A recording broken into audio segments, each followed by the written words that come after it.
Okay, yeah, hold it right on over here, babe. Good job. Okay, you guys, we're going to be doing an antiseptic treatment today.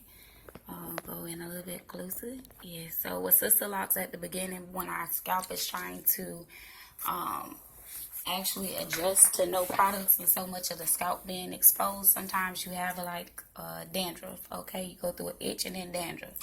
This right here is the basic antiseptic spray. It smells like cherries, but I love it to death, especially at the beginning phases.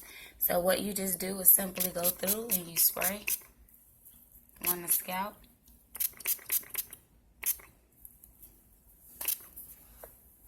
And as you see, you give it a few moments, and where there was dandruff, there's no more dandruff.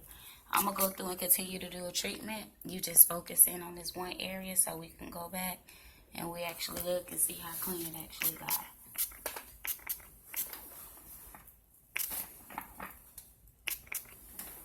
Okay, so a few seconds later, it's not even all the way done drying. And as you see, the dandruff is glowing.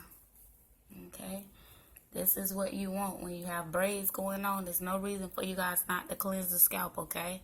There's products out there to help assist with that.